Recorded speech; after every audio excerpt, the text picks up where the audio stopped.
Compromise ಸೈದ್ಧಾಂತಿಕವಾಗಿ ಅತ್ಯಂತ ಗಟ್ಟಿ ಇರುವ ಒಂದು ಬಲವಾಗಿರುವ ನಾಯಕರು, ಬಹಳ ನಿರ್ಭೀತಿಯಿಂದ ಮಾತನಾಡುವಂಥ ಒಬ್ಬ ನಾಯಕ. 140 ವರ್ಷಗಳ ಇತಿಹಾಸ ಇದೆ ಕಾಂಗ್ರೆಸ್ ಪಕ್ಷಕ್ಕೆ. ಮುಖ್ಯಮಂತ್ರಿಗಳು ಎಲ್ಲ ಹಿರಿಯ ಮುಖಂಡರು, ಕೆಪಿಸಿ ಅಧ್ಯಕ್ಷರು, ಹಿರಿಯ ಮುಖಂಡರು ಡೆಲ್ಲಿಗೆ ಹೋಗ್ತಾರೆ. ಯಾವಾಗ ಡೆಲ್ಲಿಯಿಂದ ಕರೀತಾರೆ ಅವ್ರು ಹೋಗ್ತಾರೆ.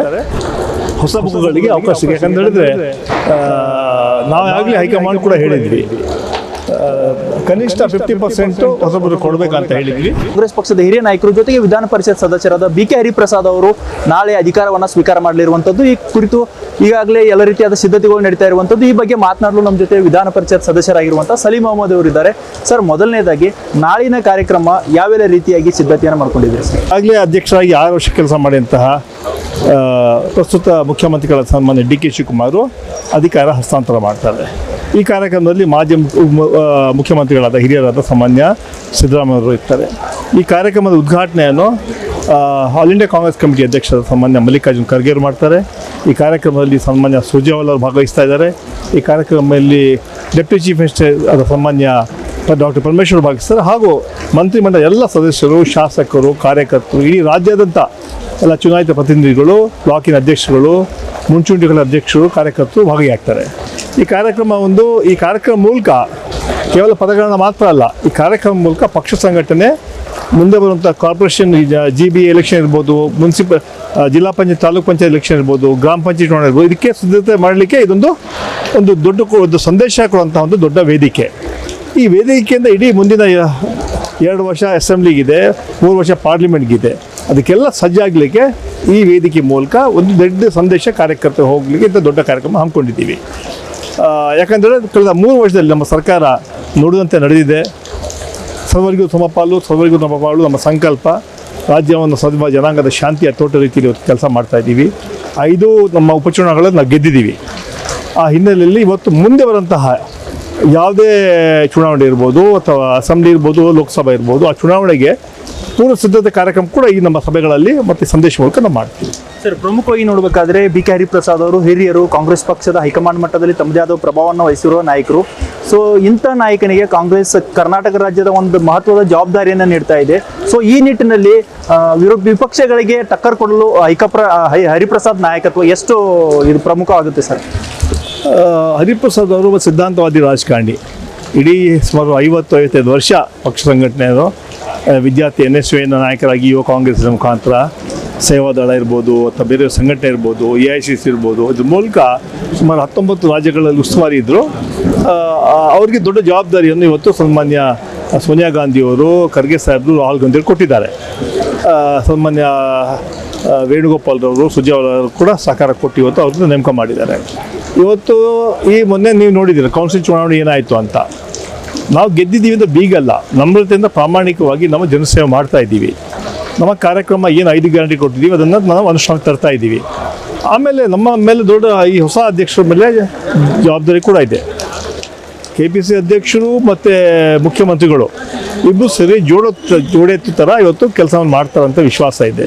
ಯಾಕಂದರೆ ಇಬ್ಬರು ಕೂಡ ಪಕ್ಷದ ಕಾರ್ಯಕರ್ತರಾಗಿ, ವಿದ್ಯಾರ್ಥಿ ಮುಖಂಡರಾಗಿ ಬಂದವರು. ಆ ಹಿನ್ನೆಲೆಯಲ್ಲಿ ಮತ್ತೆ ಸಾಮಾನ್ಯ ಸಿದ್ದರಾಮಯ್ಯವರ ಸಹಕಾರದಿಂದ, ಅವರ ಮಾರ್ಗದರ್ಶನ ನಮ್ಮ ಸರ್ಕಾರ ನಡೆಯುತ್ತೆ. ಹಿನ್ನೆಲೆಯಲ್ಲಿ ನಮ್ಮ ಕರ್ನಾಟಕದಲ್ಲಿ ನಾವು ಒಳ್ಳೆ ರೀತಿಯಲ್ಲಿ ನಾವು ಮುಂದಿನ ದಿನಗಳಲ್ಲಿ ಕೆಲಸ ಇನ್ನೂ ಹೆಚ್ಚು ಮಾಡ್ತೀವಿ. ಯಾಕಂದರೆ ಸರ್, ಹರಿಪ್ರಸಾದ್ ಅವರು ವಿಚಾರದಲ್ಲಿ ನೋಡಿದಾಗ ಸಿದ್ಧಾಂತದ ವಿಚಾರದಲ್ಲಿ ಅವರು ನೋ ಕಾಂಪ್ರಮೈಸ್, ಸೈದ್ಧಾಂತಿಕವಾಗಿ ಅತ್ಯಂತ ಗಟ್ಟಿ ಇರುವ ಒಂದು ಬಲವಾಗಿರುವ ನಾಯಕರು. ಸೊ ಇಂಥ ನಾಯಕರು ಕಾಂಗ್ರೆಸ್ ಪಕ್ಷಕ್ಕೆ ಸಾರಥ್ಯವನ್ನು ವಹಿಸಿದರೆ ಸೊ BJPಗೆ ಜೊತೆಗೆ ಇನ್ನಿತರ ಶಕ್ತಿಗಳಿಗೆ ಯಾವ ರೀತಿಯಾಗಿ ಟಕ್ಕರ್ ಕೊಡಬಹುದು ಸಾಧ್ಯ ಆಗುತ್ತೆ? ಈಗ ಹರಿಪ್ರಸಾದ್ ಯಾವಾಗ ಕೂಡ ಕೋಮುವಾದಿ ಶಕ್ತಿಗಳ ವಿರುದ್ಧ ಬಹಳ ನಿರ್ಭೀತಿಯಿಂದ ಮಾತನಾಡುವಂಥ ಒಬ್ಬ ನಾಯಕ. ಅದೇ ಕಾಂಗ್ರೆಸ್ ಪಕ್ಷದ ಸಿದ್ಧಾಂತ, ಅದೇ ಕಾಂಗ್ರೆಸ್ ಪಕ್ಷದ ವಿಚಾರಧಾರೆ. ಯಾಕಂತ ಹೇಳಿದ್ರೆ ಸಮಾಜದ ಎಲ್ಲ ವರ್ಗದ ಜನರ ಹಿತವನ್ನು ಕಾಪಾಡೋದೇ ಕಾಂಗ್ರೆಸ್ಸು. 140 ವರ್ಷಗಳ ಇತಿಹಾಸ ಇದೆ ಕಾಂಗ್ರೆಸ್ ಪಕ್ಷಕ್ಕೆ. ಯಾವುದೇ ನಾನು ಹೇಳಿದೆ, ಸಮಾಜ ಎಲ್ಲ ವರ್ಗದ ಜನರ ಹಿತವನ್ನು ಕಾಪಾಡ್ತೀವಿ ನಾವು. ಆದರೆ ಈ ಭಾರತೀಯ ಜನತಾ ಪಾರ್ಟಿಯರು ಜೊತೆ ಅವರ ಕೋಮು ಸಂಘಟನೆಗಳು ಸಮಾಜವನ್ನು ಹೊಡೆಯುವಂಥ ಕೆಲಸ ಮಾಡ್ತಾ ಇದ್ದಾರೆ. ಮತ್ತೆ ರಾಷ್ಟ್ರದಲ್ಲಿ ಅಭಿವೃದ್ಧಿ ಆಗಬೇಕಂತ ಕೋಮು ಸಾಮರಸ್ಯ ಇರಬೇಕಂದ್ರೆ ಕೇಂದ್ರದಲ್ಲಿ ನಮ್ಮ ಸರ್ಕಾರ ಅಧಿಕಾರಕ್ಕೆ ಬರಬೇಕು. ನನಗೆ ವಿಶ್ವಾಸ ಇದೆ 2029ರಲ್ಲಿ ನಮ್ಮ ಇಂಡಿಯಾ ಮೈತ್ರಿಕೂಟ ಅಧಿಕಾರಕ್ಕೆ ಬಂದರೂ ಸನ್ಮಾನ್ಯ ರಾಹುಲ್ ಗಾಂಧಿಯವರು ಈ ದೇಶದ ಪ್ರಧಾನಮಂತ್ರಿ ಆಗ್ತಾರೆ. ಕರ್ನಾಟಕದಿಂದ ಕನಿಷ್ಠ 25 ಸೀಟ್ಗಳು, ಲೋಕಸಭಾ ಸೀಟುಗಳು ನಾವು ಕಾಂಗ್ರೆಸ್ಗೆ ಕೊಡುವಂಥ ಕೆಲಸ ನಾವೆಲ್ಲ ಸರಿ ಮಾಡ್ತೀವಿ ಎಂದು ವಿಶ್ವಾಸ ವ್ಯಕ್ತಪಡ್ತಾರೆ. ಅಂದ್ರೆ ಸರ್ ಈ ಏನಿದು KPCC ಕಾರ್ಯಕ್ರಮ ಐತಲ್ಲ ಇದು ಹರಿಪ್ರಸಾದ್ ಅವ್ರದ್ದು, ಇದು ಎಷ್ಟು ದಿಕ್ಸೂಚಿ ಆಗುತ್ತೆ ಸರ್ ಮುಂಬರುವ ಎಲ್ಲ ಚುನಾವಣೆಗಳಿಗೆ? ಈ ಕಾರ್ಯಕರ್ತರಿಗೆ ದೊಡ್ಡ ಶಕ್ತಿ. ಈಗ ಮೊನ್ನೆ ನಡೆದ 2 ಚುನಾವಣೆಯಲ್ಲಿ 2ರಲ್ಲೂ ಗೆದ್ವಿ. ಇದೇ ಭಾರತೀಯ ಜನತಾ ಪಾರ್ಟಿ ಭಾಷಣ ಮಾಡೋದು, ನಾವು ಹೇಳಿಲ್ಲ ಈ ಮುಂದಿನ ಚುನಾವಣೆ ಕಾಂಗ್ರೆಸ್ ಸೋಲ್ತಾರೆ, BJP ಗೆಲ್ತೀವಿ, ಇದೇ ದಿಕ್ಸೂಚಿ ಅಂತ ಹೇಳಿದ್ರು. ಜನ ದಿಕ್ಸೂಚಿ ತೋರಿಸ್ಬಿಟ್ರು. 2 ಕ್ಷೇತ್ರಗಳಲ್ಲಿ ದಾವಣಗೆರೆ ಇರ್ಬೋದು, ಬಾಗಲಕೋಟೆ ಇರ್ಬೋದು, 2 ಕ್ಷೇತ್ರದಲ್ಲಿ ಗೆಲ್ಲಿಸ್ಬಿಟ್ಟು 28 ದಿಕ್ಸೂಚಿ ಜನ ತೋರಿಸ್ಬಿಟ್ಟಿದ್ದಾರೆ. 28ರಲ್ಲೂ ಕೂಡ ನಾವೇ ಅಧಿಕಾರಕ್ಕೆ ಬರ್ತೀವಿ. ಯಾವ ಕಾರಣಕ್ಕೂ ಭಾರತೀಯ ಜನತಾ ಪಾರ್ಟಿ ಅದಕ್ಕೆ ಬರಲ್ಲ. ಜನ ಇವತ್ತು ನಮ್ಮ ಮೇಲೆ ವಿಶ್ವಾಸ ಇಟ್ಕೊಂಡಿದ್ದಾರೆ, ನಮ್ಮ ಗ್ಯಾರಂಟಿಗಳನ್ನ ಒಪ್ಕೊಂಡಿದ್ದಾರೆ. ಚುನಾವಣೆಯಲ್ಲಿ ನಮಗೆ ಈ ಗ್ಯಾರಂಟಿಗಳೇ ಶ್ರೀರಕ್ಷೆ ಅಂತ ಹೇಳಕ್ಕೆ ಬಯಸ್ತಾ ಇದ್ದೀನಿ. ಮತ್ತೊಂದು ವಿಚಾರ ಸರ್, ಪ್ರಮುಖವಾಗಿ ಯಾರು ಮಾಡಿರಲಿಲ್ಲ ಅನ್ಸುತ್ತೆ, ಗೊತ್ತಿಲ್ಲ, ಪ್ರಿಯಾಂಕ್ ಖರ್ಗೆ ಅವರು RSSಗೆ ಲೆಟರ್ ಅನ್ನು ಬರೆದ್ರು. ಆ ಒಂದು ವಿಚಾರಕ್ಕೆ ಸಂಬಂಧಪಟ್ಟಂತೆ ಟೀಕೆ ಟಿಪ್ಪಣಿಗಳು ನಡೀತಾ ಇರುವಂಥದ್ದು. ಈ ವಿಚಾರವನ್ನ ಸೈದ್ಧಾಂತಿಕವಾಗಿ ನೋಡಬೇಕಾದ್ರೆ ಸರ್ ಇದು ಎಷ್ಟು ಸರಿನ ತಪ್ಪ ಹೆಂಗೆ ಸರ್? ಇವತ್ತು ಪ್ರಿಯಾಂಕ್ ಖರ್ಗೆ ಅವರು ನಮ್ಮ ಗೃಹ ಸಚಿವರು. ಅವ್ರ ಮೇಲೆ ಏನು ಜವಾಬ್ದಾರಿಗಳಿದೆ ಆ ಎಲ್ಲ ಜವಾಬ್ದಾರಿಗಳು ಪ್ರಾಮಾಣಿಕವಾಗಿ ಮಾಡ್ತಾರೆ. ಸರ್ ಕೊನೆಯದಾಗಿ ಸರ್, ಸಂಪುಟ ವಿಸ್ತರಣೆ ಯಾವಾಗ ಆಗ್ಬೋದು ಸರ್? ಏನು ಯುವ ಆಕಾಂಕ್ಷಿಗಳಿದ್ದೀರಿ ಅನ್ಸುತ್ತೆ, ಯಾವಾಗ ಆಗ್ಬೋದು ಸರ್? ಈಗ ನಾಳೆ ಇವತ್ತು ಪದಗ್ರಹಣ ಕಾರ್ಯಕ್ರಮ ಆಗುತ್ತೆ. ಅದಾದಮೇಲೆ ಮುಖ್ಯಮಂತ್ರಿಗಳು ಎಲ್ಲ ಹಿರಿಯ ಮುಖಂಡರು, KPCC ಅಧ್ಯಕ್ಷರು, ಹಿರಿಯ ಮುಖಂಡರು ಡೆಲ್ಲಿಗೆ ಹೋಗ್ತಾರೆ. ಯಾವಾಗ ಡೆಲ್ಲಿಯಿಂದ ಕರೀತಾರೆ ಅವ್ರು ಹೋಗ್ತಾರೆ. ಈ ತಿಂಗಳು ಎಂಡಲ್ಲಿ ಆಗೋ ಸೂಚನೆಗಳಿದೆ. ಅಲ್ಲ ಸರ್, ಈಗ ನೂತನ ಮುಖ್ಯಮಂತ್ರಿಗಳು ಈಗ ಆಲ್ರೆಡಿ ಒಂದು ರೌಂಡ್ ಸಂಪುಟ, ಎರಡನೇ ಹಂತದ ಸಂಪುಟ ಯಾವ ರೀತಿಯಾಗಿರುತ್ತೆ? ಅಲ್ಲ, ಹೊಸಬರಿಗೆ ಅವಕಾಶ ಸಿಗುತ್ತೆ ಅಂತ ವಿಶ್ವಾಸ ಇದೆ. ಹೊಸ ಮುಖಗಳಿಗೆ ಅವಕಾಶ ಸಿಗುತ್ತೆ. ಯಾಕಂತ ಹೇಳಿದ್ರೆ ನಾವು ಆಗಲಿ ಹೈಕಮಾಂಡ್ ಕೂಡ ಹೇಳಿದ್ವಿ, ಕನಿಷ್ಠ 50% ಹೊಸಬರು ಕೊಡಬೇಕಂತ ಹೇಳಿದ್ವಿ. 50%ಗೆ ಜಾಸ್ತಿ ಹೊಸ ಮುಖಗಳು ಬರ್ತಂತ ವಿಶ್ವಾಸ ಇದೆ.